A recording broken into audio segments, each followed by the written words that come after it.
Hello everyone, welcome to the first lecture on electric drive series. In this lecture I will be discussing about what is meant by a drive, what is an electric drive, then the basic parts of an electric drive in detail. Okay, so first we move on to electric drives. Drives are systems which are employed for motion control. That is, systems employed for motion control are called drives. And the drives employing electric motors are called electric drives. There can be other prime movers also, like diesel or petrol engine, gas or steam turbines, steam engines, hydraulic motors, etc. And this motion control can be for some applications like speed control of domestic fan, washing machine, rice mill, lift, CNC lathe, textile mills, pumps, machine tools, robots, etc. So essentially a drive system is something which contains a motor and a load. And an electric drive is basically having an electric motor. Okay, and this speed control is a variation in speed intentionally made and not naturally accompanied. So that is, we are making the change. So we are using or we are implementing some control techniques in drives. Okay, so padana drive nu parnu kayna just ഒരു motion control nu വേണ്ടിട്ട് ഉപയോഗിക്കുന്ന ഒരു setup. So now we will move on to the parts of electric drive. Basically an electric drive will have a motor coupled to a load. നമുക്ക് ഏറ്റവും basic ആയിട്ടുണ്ടാവുക ഒരു മോട്ടറും ഉണ്ടാവും ലോഡും ഉണ്ടാവും, പിന്നെ അവിടെ എന്തായാലും ഒരു സോഴ്സും ഉണ്ടായിരിക്കണം. കാരണം മോട്ടർ വെറുതെ റൺ ചെയ്യില്ല. സോ മോട്ടർ റൺ ചെയ്യാൻ സോഴ്സും മോട്ടർ കണക്ട് ചെയ്തിട്ടുള്ള ലോഡ്, ഇതാണ് നമ്മുടെ മെയിൻ ആയിട്ടുള്ള ആവശ്യം. അപ്പോൾ ഈ മൂന്നെണ്ണമാണ് മെയിൻ ആയിട്ട് വരുന്നത്. പക്ഷേ നമുക്ക് ഇവിടെ നമ്മൾ പറഞ്ഞു മോട്ടറിന്റെ സ്പീഡും കാര്യങ്ങളൊക്കെ കൺട്രോൾ ചെയ്യേണ്ടി വരും. അപ്പോൾ അത് കൺട്രോൾ ചെയ്യണമെങ്കിൽ അവിടെ അഡീഷണൽ ആയിട്ട് കുറച്ച് എലമെന്റ്സ് വരും. സോ ഇവിടുത്തെ ലോഡ് എന്ന് പറയുന്നത് നമ്മളിപ്പോൾ നേരത്തെ പറഞ്ഞ പോലെ machinery design to accomplish a given task, നേരത്തെ കുറച്ച് എക്സാമ്പിൾസ് പറഞ്ഞു. സോ അതേപോലത്തെ എന്തെങ്കിലും ഒരു മെഷീനറി ആയിരിക്കാം. And load requirements R specified in terms of speed and torque demand. So load എപ്പോഴും പറയുന്നത് സ്പീഡ് അല്ലെങ്കിൽ ടോർക്ക് ഡിമാൻഡിലായിരിക്കും പറയുക.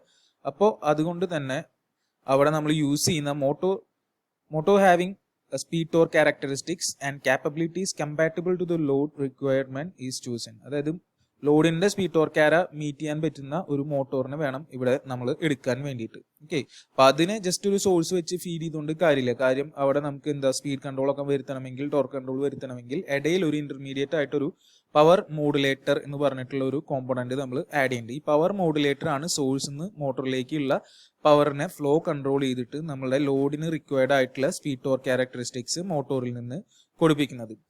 ഈ പവർ മോഡുലേറ്റർ വർക്ക് ചെയ്യണമെങ്കിൽ അതിലൊരു കൺട്രോൾ യൂണിറ്റ് ഉണ്ടായിരിക്കും. ഈ കൺട്രോൾ യൂണിറ്റ് ആണ് ഇൻപുട്ട് ആയിട്ട് നമ്മൾ കൊടുക്കുന്ന ഒരു പെർട്ടിക്കുലർ കമാൻഡിനനുസരിച്ച് നമ്മുടെ സിസ്റ്റത്തെ വർക്ക് ചെയ്യുന്നത്. സോ അത് വർക്ക് ചെയ്തിരിക്കണമെങ്കിൽ എന്തായാലും ഒരു ക്ലോസ് ലൂപ്പ് ആയിരിക്കും. സോ അവിടെ എന്തായാലും ഒരു സെൻസിങ് നടക്കുന്നുണ്ടാവും. ചിലപ്പോൾ അത് കറണ്ട് ആയിരിക്കാം, സ്പീഡ് ആയിരിക്കാം, ടോർക്ക് ആയിരിക്കാം, വോൾട്ടേജ് ആയിരിക്കാം. എന്തായാലും ഈ സെൻസിങ് യൂണിറ്റിന്റെ ഇൻപുട്ടും കൂടി ആർക്ക് കിട്ടുന്നുണ്ട്, കൺട്രോൾ യൂണിറ്റിലേക്ക് വരുന്നുണ്ട്.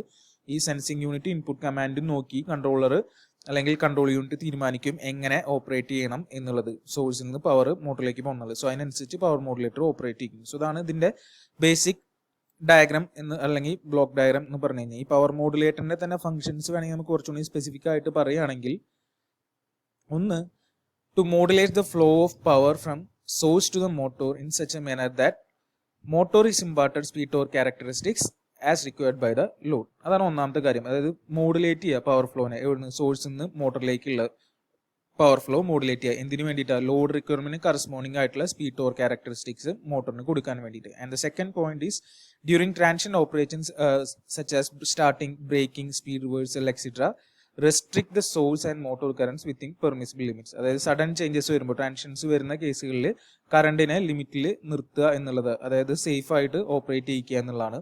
Then convert the electrical energy of the source in the form suitable to the motor. അതായത് നമുക്ക് ചിലപ്പോൾ ഇപ്പോൾ ഉണ്ടാവുക DC മോട്ടർ ആയിരിക്കും, നമുക്ക് അവൈലബിൾ ആയിട്ടുള്ള സപ്ലൈ AC ആയിരിക്കും. സോ അങ്ങനെയാണെങ്കിൽ നമ്മൾ എന്ത് ചെയ്യേണ്ടി വരും? ആ സപ്ലൈനെ DC ആക്കി മാറ്റേണ്ടി വരും. സോ അത് കൺവേർട്ട് ചെയ്യേണ്ടി വരും. അങ്ങനത്തെ കാര്യങ്ങൾ ചെയ്യുന്നതും പവർ മോഡുലേറ്റർ തന്നെയാണ്.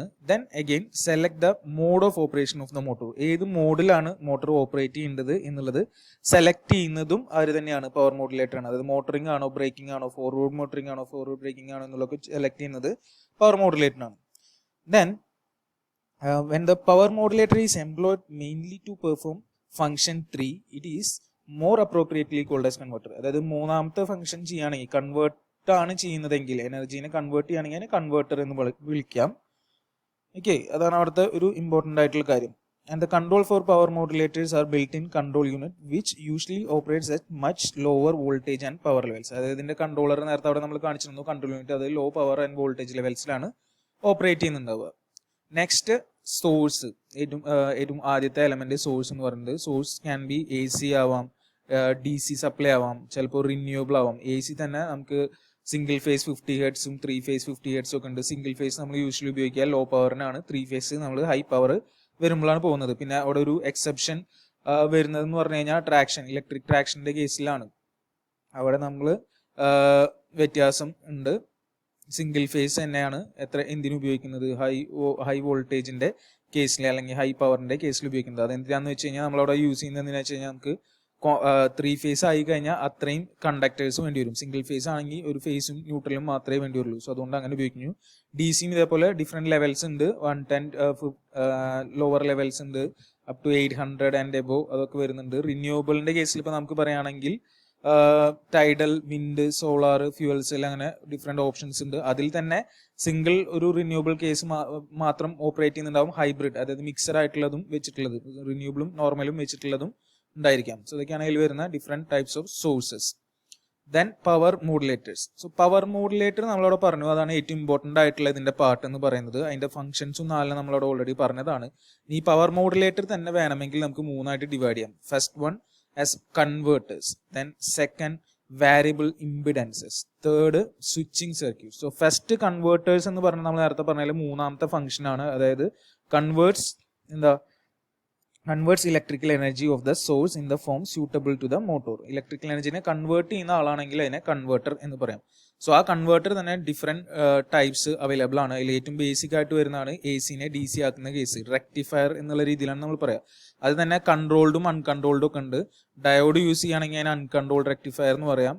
പിന്നെ ഫുള്ളി കൺട്രോൾ എന്ന് പറയുമ്പോൾ അതിലെന്ത് വരും, എല്ലാം തൈറിസ്റ്റൈസ്ഡ് ആയിരിക്കും, ഡയോഡൊക്കെ റീപ്ലേസ് ചെയ്തിട്ട്. ഇനി ഹാഫ് കൺട്രോൾഡ് ഉണ്ട് ചില കേസിൽ.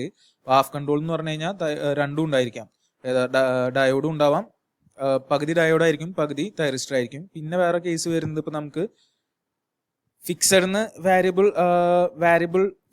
ഫിക്സഡ് ഡി സി ആക്കാനാണ് സിമ്പിൾ റെക്ടിഫയർ ഉപയോഗിക്കുന്നത്. ഫിക്സഡിന് വാരിയബിൾ ആക്കാൻ വേണ്ടിയിട്ടാണ് നമ്മൾ കൺട്രോൾഡ് ഉപയോഗിക്കുന്നത്. ഫിക്സഡിന് വാരിയബിൾ ആക്കാൻ വേറെയും ട്രാൻസ്ഫോമർ വെച്ചിട്ട് വേണമെങ്കിൽ ആദ്യം എ സിനെ ചേഞ്ച് ചെയ്യാം, എന്നിട്ട് ഫിക്സഡ് ഡയോഡ് റെക്ടിഫയർ ഉപയോഗിച്ചും വേണമെങ്കിൽ നമുക്ക് ചെയ്യാം. ഇനി അതല്ലെങ്കിൽ ഡയോഡ് റെക്ടിഫയർ വെച്ച് റെക്ടിഫൈ ചെയ്ത് വേണമെങ്കിൽ ഒരു ചോപ്പർ ഉപയോഗിച്ച് കൺവേർട്ട് ചെയ്യാം. അങ്ങനെ ഡിഫറെന്റ് മെത്തേഡ്സ് ഉണ്ട്. സോ ജസ്റ്റ് ഡിഫറെന്റ് മെത്തേഡ്സ് അവിടെ കാണിച്ചിരിക്കുന്നു മാത്രം. പിന്നെ വരുന്ന ഒരു കേസാണ് ഏതാ, നമുക്ക് ഫിക്സഡ് വോൾട്ടേജ് എ സിനെ വാരിയബിൾ എ സി ആക്കാൻ, ഫിക്സഡ് എ സിനെ വാരിയബിൾ എ സി ആക്കാൻ ഉപയോഗിക്കുന്ന ഒന്ന് നമുക്ക് ട്രാൻസ്ഫോമർ വിത്ത് ടാപ്സ് ഉപയോഗിക്കാം. പിന്നെ വോൾട്ടേജ് കൺട്രോളർ ഉണ്ട്. വോൾട്ടേജ് കൺട്രോളേഴ്സ് യൂസ് ചെയ്തിട്ട് നമുക്ക് വാരിയബിൾ എ സി ആയിട്ട് മാറ്റാം. മാഗ്നറ്റിക് ആംപ്ലിഫയർ ഉണ്ട്, അത് ഉപയോഗിച്ചിട്ട് വേണമെങ്കിൽ നമുക്ക് എ സി ആയി മാറ്റാം. തൈറിസ്റ്റർ വോൾട്ടേജ് കൺട്രോൾ നമുക്കറിയാം, അതിന്റെ ആൽഫ ഫയറിംഗ് ആംഗിൾ കൺട്രോൾ ചെയ്തിട്ടാണ് നമ്മളത് വോൾട്ടേജ് കൺവേർട്ട് ചെയ്യുന്നത്.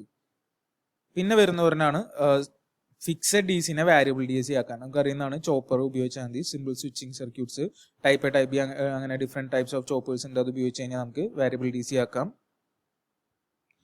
പിന്നെ വരുന്നതാണ് ഇൻവേർട്ടർ. അതായത് ഫിക്സഡ് ഡി സിനെ വാരിയബിൾ എ സി ആയിട്ട് മാറ്റാൻ ഉപയോഗിക്കുന്ന സാധനമാണ് ഇൻവേർട്ടർ. അത് തന്നെ സ്റ്റെപ്പ് വേവ് ഇൻവേർട്ടേഴ്സും ഉണ്ട്, PWM ഇൻവേർട്ടേഴ്സും ഉണ്ട്. ഇതൊക്കെ പിന്നീട് വരുന്ന മൊഡ്യൂളിൽ നമ്മൾ കുറച്ച് ഡീറ്റെയിൽ ആയിട്ട് പഠിക്കുന്നതാണ്. പവർ ഇലക്ട്രോണിക്സിൽ കേട്ടിട്ടുള്ളതുമായിരിക്കും. സോ ഇൻവേർട്ടർ വെച്ചിട്ട് നമുക്ക് വാരിയബിൾ എ സി ആക്കാം. ഇനിയിപ്പോൾ അതിന്റെ ഫ്രീക്വൻസി ആണ് കൺവേർട്ട് ചെയ്യണമെങ്കിൽ സൈക്ലോ കൺവേർട്ടേഴ്സ് നമുക്ക് അവൈലബിൾ ആണ്. സോ ഇതൊക്കെയാണ് ഡിഫറെന്റ് ടൈപ്സ് ഓഫ് കൺവേർട്ടേഴ്സ്. പിന്നെ വരുന്നതാണ് വാരിയബിൾ ഇംപെഡൻസസ്. വാരിയബിൾ ഇംപെഡൻസസിൽ മെയിൻ ആയിട്ട് നമുക്ക് വരുന്നത് വാരിയബിൾ റെസിസ്റ്റേഴ്സും വാരിയബിൾ ഇൻഡക്ടേഴ്സും ആണ്. So variable resistors are commonly used for the control of low cost D C and A C drives and are also needed for dynamic braking of drives.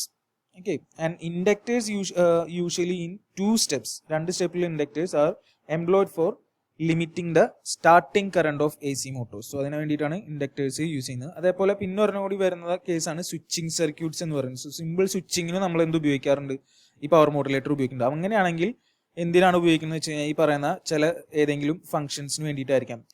For changing the motor connection to change its quadrant of operation, or for changing the motor circuit parameters in discrete steps for automatic starting and braking control, for operating the motors and drives according to a predetermined sequence, or to provide the interlocking to prevent maloperation, or to disconnect the motor when abnormal operating conditions occurs. ഈ പറഞ്ഞ ഏതെങ്കിലുമൊക്കെ കാര്യങ്ങൾക്ക് വേണ്ടിയിട്ടായിരിക്കാം, അതായത് എന്താ മോട്ടറിന്റെ connections change ചെയ്ത് quadrant മാറ്റാനാവാം, ചിലപ്പോൾ മോട്ടറിന്റെ parameters സ്റ്റെപ്പായിട്ട് മാറ്റാനായിരിക്കാം, അല്ലെങ്കിൽ ഒരു പർട്ടിക്കുലർ സീക്വൻസിനനുസരിച്ച് ഓപ്പറേറ്റ് ചെയ്യാനായിരിക്കാം, അല്ലെങ്കിൽ ഇന്റർലോക്കിംഗ് കൊടുക്കാനായിരിക്കാം, or disconnect the motor when abnormal operating condition ഒക്കെ അബ്നോർമൽ ആയിട്ട് കണ്ടീഷൻ വന്നാൽ ഡിസ്കണക്ട് ചെയ്യാനായിരിക്കാം. അപ്പോൾ ഇതൊക്കെയാണ് ഡിഫറെന്റ് പവർ മോഡുലേറ്റേഴ്സിനെ നമ്മൾ ഒരു ക്ലാസിഫിക്കേഷനിലെ രീതിയിൽ പറഞ്ഞത്. ദെൻ ഇലക്ട്രിക് മോട്ടോഴ്സ് നമുക്കറിയാം ഡി സി മോട്ടോഴ്സ് ആണ് ഏറ്റവും ആദ്യം യൂസ് ചെയ്തുകൊണ്ടിരുന്നത്. അതിന് കൺട്രോൾസ് കുറെ ഉണ്ട്. അന്ന് ഈ പവർ ഇലക്ട്രോണിക്സിൽ ഇത്ര അഡ്വാൻസ്മെന്റ്സ് ഒന്നും ഇല്ലാത്തത് കൊണ്ട് ഡി സി മോട്ടോഴ്സ് തന്നെയാണ് വാരിയബിൾ ഡ്രൈവ്സിന് ഉപയോഗിച്ചായിരുന്നത്. എ സി മോട്ടോഴ്സ് അധികം ഇൻഡക്ഷൻ മോട്ടോഴ്സ് ഒക്കെ ഫിക്സഡ് ഡ്രൈവ്സ് കേസിൽ ഉപയോഗിച്ചായിരുന്നു, സിങ്ക്രോണസും ഒക്കെ. പക്ഷേ ഡി സി മോട്ടോർ നമുക്കറിയാം ഒരുപാട് ഡിസ്അഡ്വാൻറ്റേജസ് ഉണ്ട്, സ്ലിപ്പ് റിങ്ങും ബ്രഷും ഒക്കെ ഉള്ള കാരണം. ഇപ്പോൾ നമ്മളെ പവർ ഇലക്ട്രോണിക്സിൽ ഒരുപാട് ടെക്നോളജി ഡെവലപ്മെന്റ് വന്നതുകൊണ്ട് ഇൻഡക്ഷൻ മോട്ടോഴ്സ് കുറച്ചും കൂടി ഡോമിനന്റ് ആയി വന്നിരിക്കുകയാണ്. അതിന് ഒരുപാട് അഡ്വാൻറ്റേജസ് ഉണ്ട്. അതൊക്കെ കുറച്ചും കൂടി നന്നായിട്ട് എക്സ്ട്രാക്ട് ചെയ്ത് ഒരുവിധം കേസിലും ഇൻഡക്ഷൻ മോട്ടോർ ഡ്രൈവ്സ് ആണ് ഇപ്പോൾ എല്ലാറ്റിനെയും റീപ്ലേസ് ചെയ്ത് നിൽക്കുന്നത്. പിന്നെ ഒരു സ്പെഷ്യൽ കേസും കൂടി വരുന്നുണ്ട്, special electric Motors drives like PMDC, reluctance Motors, stepper Motors, അതൊക്കെ യൂസ് ചെയ്യാം. ലോ റേറ്റിംഗ് ആണ് അതൊക്കെ ഉണ്ടാവുക, അതും ഉപയോഗിക്കുന്നുണ്ട്. ദെൻ വേറെ വരുന്ന ഒരു പാർട്ടാണ് ലോഡ് എന്ന് പറഞ്ഞു കഴിഞ്ഞാൽ ഇലക്ട്രോ മെക്കാനിക്കൽ ടോർക്ക്. നമുക്ക് അതിന്റെ T=JD⁻/dt+, ഇതൊക്കെ നമ്മൾ പിന്നീട് പഠിക്കുന്നതാണ് ടോർക്കിന്റെ equation. So different types of loads വരുന്നുണ്ട്. Fan or pump or blowers എന്ന് പറഞ്ഞു കഴിഞ്ഞാൽ ടോർക്ക് പ്രൊപ്പോർഷണൽ ടു ω². പിന്നെ കോൺസ്റ്റന്റ് ടോർക്ക് ലോഡുകൾ വരാം, ഏത് സ്പീഡിലും ടോർക്ക് കോൺസ്റ്റന്റ് ആയിട്ടുള്ളത്. കോൺസ്റ്റന്റ് പവർ ലോഡുകൾ ഉണ്ട്, അതായത് പവർ കോൺസ്റ്റന്റ് Tω കോൺസ്റ്റന്റ് അല്ലെങ്കിൽ T പ്രൊപ്പോർഷണൽ ടു 1/ω. ഇപ്പൊ റെക്ടാങ്കുലർ ഹൈപ്പർബോള വരും. പിന്നെ വരുന്നതാണ് ട്രാൻസ്പോർട്ടേഷൻ ലോഡ്. സോ അതിൽ ആക്സലറേഷൻ, കോൺസ്റ്റന്റ് സ്പീഡ്, ഡീസലറേഷൻ, അങ്ങനെ ഡിഫറെന്റ് കേസുകൾ വരാം. പിന്നെ വരുന്നത് പറഞ്ഞാണ് ഹൈ സ്പീഡ് ഹോയിസ്റ്റിന്റെ കാര്യമാണ് കാണിച്ചിട്ടുള്ളത്. സ്റ്റാർട്ടിങ്ങിൽ തന്നെ എന്തായാലും നമുക്ക് എന്ത് വേണം, ഹൈ ടോർക്ക് വേണം. പിന്നെ അത് പാരാബോളിക്കായിട്ട് ഇൻക്രീസ് ചെയ്ത് പോകുന്നു. പിന്നെ ട്രാക്ഷൻ ട്രാക്ഷനും ഈ പറഞ്ഞ പോലെ തന്നെയാണ്, സ്റ്റാർട്ടിങ്ങിൽ വളരെ ഹൈ ടോർക്ക് വേണം, പിന്നെ റെഡ്യൂസ് ചെയ്യും, ഇൻക്രീസ് ചെയ്യും. സോ അതിന്റെ ട്രാക്ഷൻ ലോഡിന്റെ കാര്യമാണ് കാണിച്ചിട്ടുള്ളത്. സോ ഇതൊക്കെയാണ് ഡിഫറെന്റ് ടൈപ്സ് ഓഫ് ലോഡ്സ് വരുന്നത്.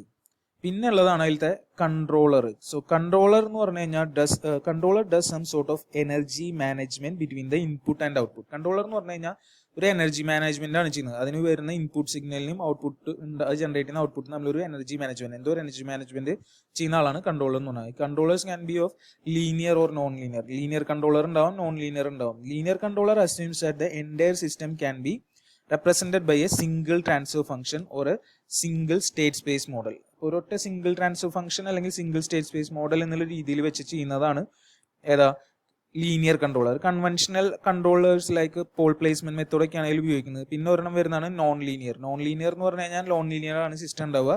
അപ്പോൾ അതിലധികം യൂസ് ചെയ്യുന്നത് ഫസി ലോജിക് ഒക്കെ പോലത്തെ കൺട്രോളേഴ്സ് ആണ്. സോ ഇതൊക്കെയാണ് ഇതിന്റെ ബേസിക് ആയിട്ട് പാർട്സ് വരുന്നത്. പിന്നെ ഒരു കേസ് വരുന്നത് മെക്കാനിക്കൽ കപ്ലിംഗ് ആണ്. മെക്കാനിക്കൽ കപ്ലിംഗ് എന്ന് പറഞ്ഞു കഴിഞ്ഞാൽ മോട്ടറും ലോഡും തമ്മിൽ കണക്ട് ആയിട്ടുള്ളത്. സോ ആ മോട്ടറും ലോഡും തമ്മിൽ നമുക്ക് പലതരത്തിൽ കണക്ട് ചെയ്യാം. The Lord is connected to the shaft in a variety of the ways. If the process can be carried out at the same speed of the motor, then the motor and the load are directly coupled. But directly couple ചെയ്യാം. This is one of the efficient ways of coupling, as this has got the least losses.